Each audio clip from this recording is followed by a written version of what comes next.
Well, hello again. This is the 1st of November 2023, and this is another of my fanfics. This one's a Father Ted one, and I have no idea how the voices are going to come out. This may well end up being Father Ted as performed by autistic Yorkshire women who've got a bit of a cold.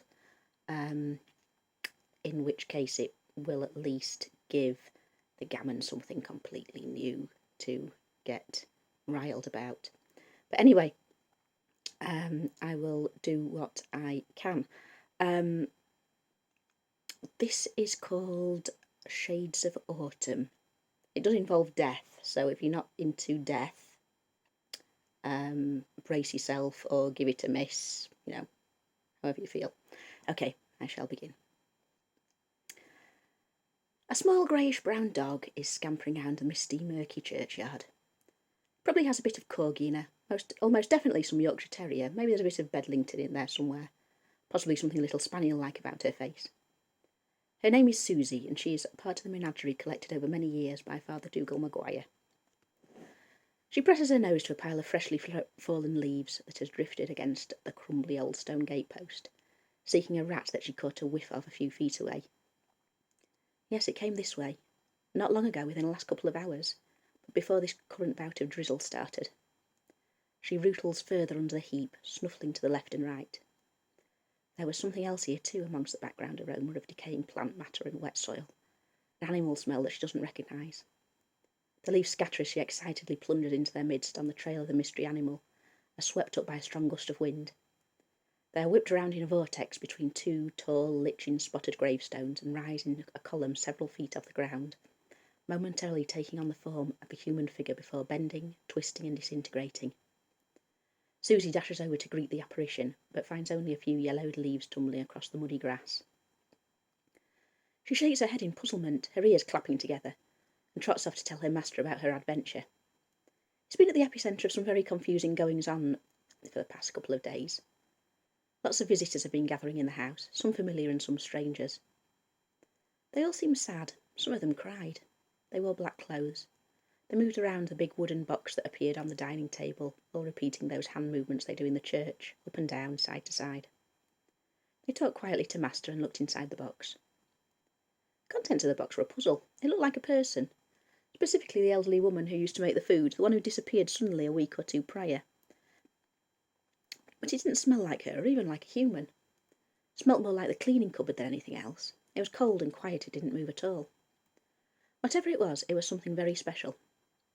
Master and the old priest and some of the visitors stayed up all night sitting around it and burning candles, shooed away the cats when they tried to jump on it. It was all very weird and slightly troubling to a little dog. She stayed by Master's side with her chin resting on his shoes, sure that he would keep her safe throughout any further developments. Then this morning, Master put on his special long swishy clothes.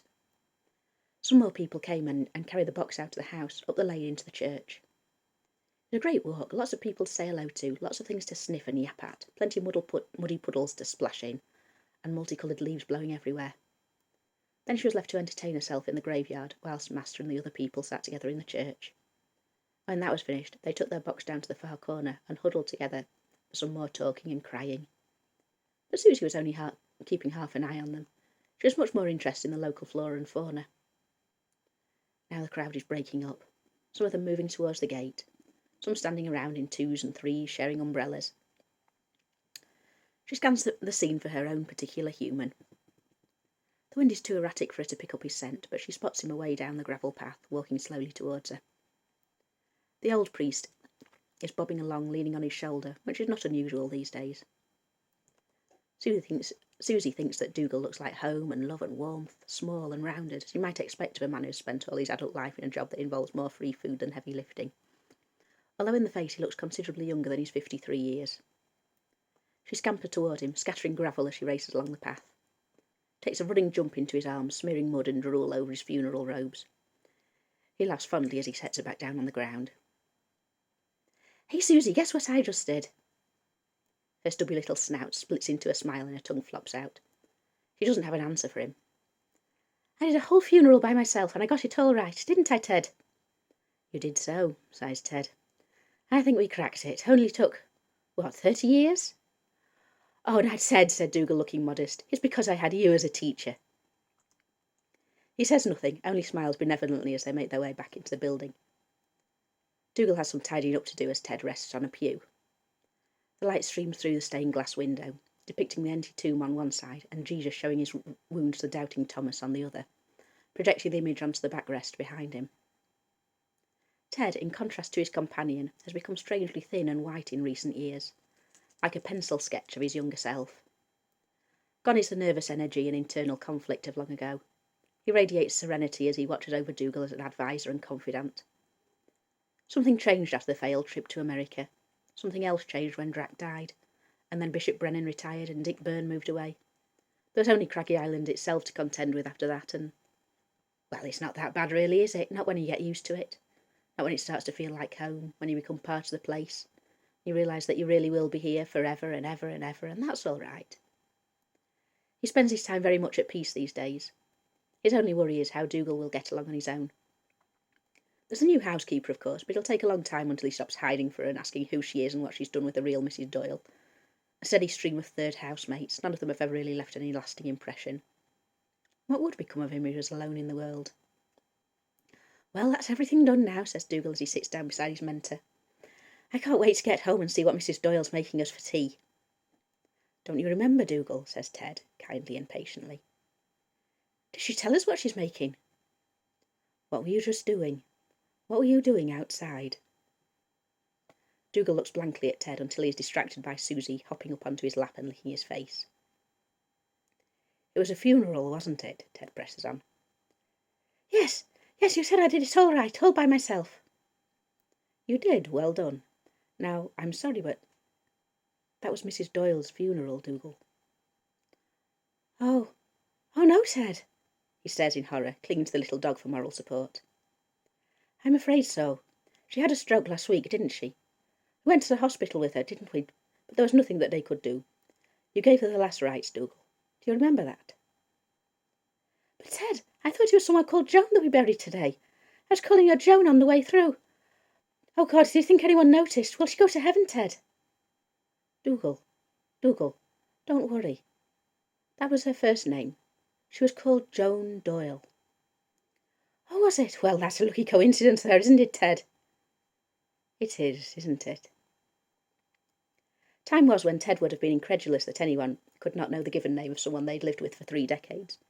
But now he just smiles and shakes his head at silly old Dougal in his funny little ways. If there's a way of doing something wrong, this man will find it, same as ever. Do you think she is in heaven, Ted? Dougal asks, breaking a short pause. Of course she is, Dougal. I bet she's up there now, making tea for all the angels. Do angels drink tea, Ted? They're going to have to now Mrs. Doyle's with them. Yeah, she did make a nice cup of tea, didn't she, Ted? She did, Dougal, you're right there. She took her duties very seriously. The 2 priests and the dog sit quietly for a minute or two together. Susie rests her chin on Dougal's lap. He bends her ears this way and that. You know, Ted, says Dougal after some thought, I'm a bit sad about Mrs. Doyle. I know she was really old and she wasn't in pain for very long and everything. But it can't feel weird in the house without her there. It'd be like if all the doors suddenly disappeared or something. Or if there were no chairs, but the doors and chairs used to make the dinner and clean up and everything. And if they used to talk to us and watch the football with us and... Do you know what I mean, Ted? I know what you mean, but maybe don't put it like that at the wake. Do I have to go? You do, I'm afraid. But you'll be getting better at that sort of thing than you used to be, aren't you? And I'll be there, and there'll probably be a few people you know there too. Who's going that we know? You wrote the invites, Dougal. Can't you remember? No. Well, there was Cyril Macduff and his family, and Sister Sumter, and Noel Furlong, Father Jessup. What did I invite them for? They're a load of Egypts. You wrote to everyone in the address books, like I told you, and everyone who is still alive and hasn't moved away said they'd like to come, didn't they? Is anyone I like going? The bishop said he'd try and make it. You were good friends with him at one time, weren't you? I still can't believe they made old Damon Leno and Bishop. He's more fun than Len, though. It's hard to be less fun than him. He was like a huge, giant, scary monster that ate all the fun until there was none left. He was. I did enjoy kicking you up the arse that time, though. Oh, Ted, that was great. I loved how you just went and kicked him up the arse like he was a big bishop-shaped football. What happened afterwards, though, Ted? Did he find out or something? You know, Dougal, I can't remember. There's a lot of things from that sort of time that seem a bit hazy now. Maybe not hazy, more insignificant. So it's not really my job to remember. Oh no, Ted, it's not supposed to be my job, is it? I don't think I'd be very good at that at all. I'd get sacked on day one. You'd be way better than me, Ted. Don't worry about it, Dougal, says Ted with a gentle smile. If no one remembers, it doesn't matter. All right, Ted. That's okay then, Ted. Another contemplative silence. Ted turns to lie full length on the pew, arms folded across his chest. Susie hops down to the floor, where she rolls over and Dougal rubs her muddy belly with his toe. Her tongue flops out of her mouth as she smiles up at him and wiggles her stubby little body left and right, paws flailing. They're disturbed by the sound of the door opening. Dougal and Susie both stand up sharply, alert and on guard. A petite, middle-aged woman in a black suit approaches, her heels click-clacking loudly on the stone floor. I'm not disturbing you, am I, Father? She asks, her voice apologetic and a little tearful. Dougal falters and looks to Ted for guidance. Say no, says Ted softly. Ask her to come and sit down. Oh, no, says Dougal. Will you come and sit down? Ted smiles and gives him a thumbs up. The woman does not seem to see him at all. Oh, no, Father, I won't be staying long. I just want to say what a lovely service it was that you did for my Auntie Joan. I'm her niece, Jenny. Of course, Jenny, Ted mouths to Dougal. She told us all about you. She was very fond of you. Dougal repeats his lines, slightly puzzled as he can't specifically recall Mrs. Doyle ever mentioning any nieces at all. But he trusts Ted to know what to say at times like this. She thought highly of you too, Father. Whenever she came to visit, she'd say how lucky she was, how much she enjoyed working for you. Oh, I'm sorry. She takes tissue from her pocket and dabs tears from her eyes. She'll be pouring tea in for all the angels in heaven now, says Dougal of his own accord. Ted cringes, but Jenny manages a poignant smile.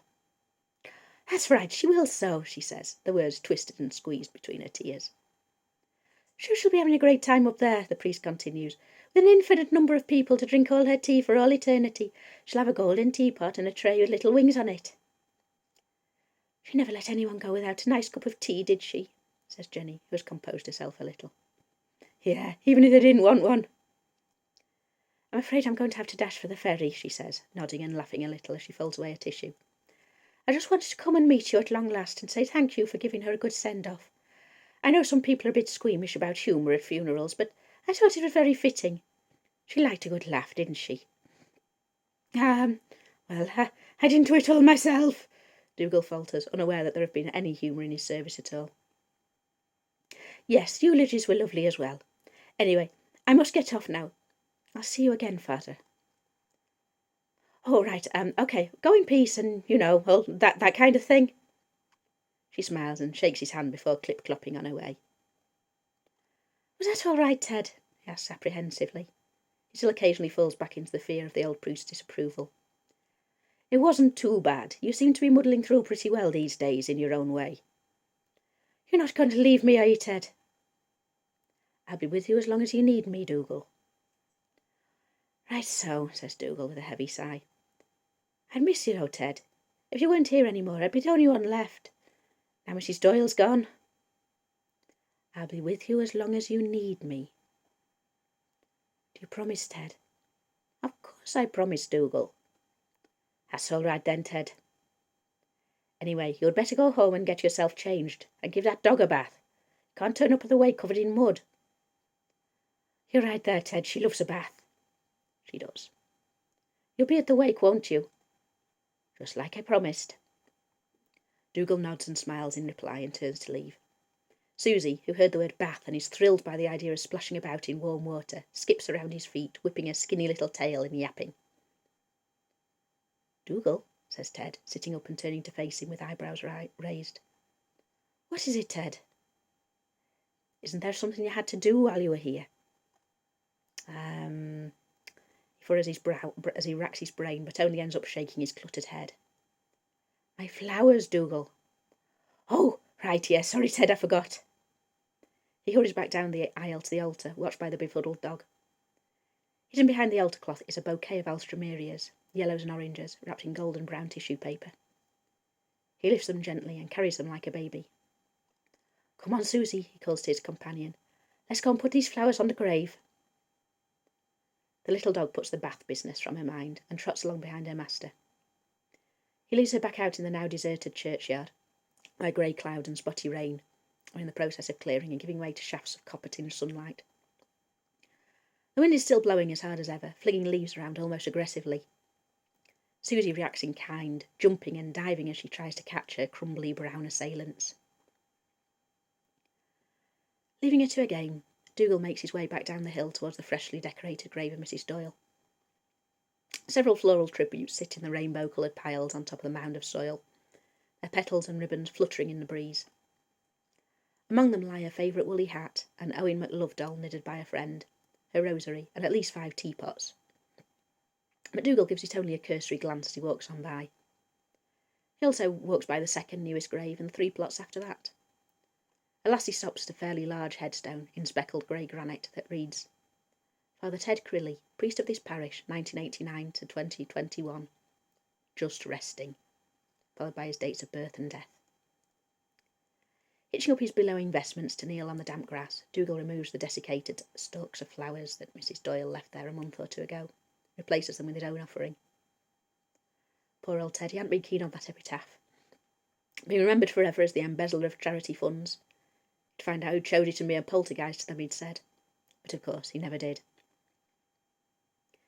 It had taken Dougal a long time to really understand that only he could see Ted's ghost. Mrs. Doyle and the congregation had been very concerned when he apparently had conversations with thin air, or mentioned having seen the late priest recently. They thought he must have been taking the bereavement and suddenly increasing responsibility very badly and falling into some kind of psychosis. Was talking bringing the bishop over to have a serious conversation, maybe even a doctor. Eventually he'd learned that his continuing friendship with the deceased was one of those things that's best kept secret, like how he came to be a priest at all, or the events that led him to be washed up on Craggy Island. He calls and whistles for Susie as he turns away and begins to walk home, but she does not respond. He stops to wait for her as he reaches the gateway, a lonely figure as he calls again and scans the graveyard. Sound of running paws and a little yap cause him to look towards the church, but then another movement in the corner of his eye catches his attention. An elderly woman, small and stooped and clad in shades of brown, is extending an arm towards him as if offering something. Mrs. Doyle, are you going to stay around a while too? He asks hopefully, turning to greet the spirit. But it wasn't Mrs. Doyle that flickered on the edge of his vision.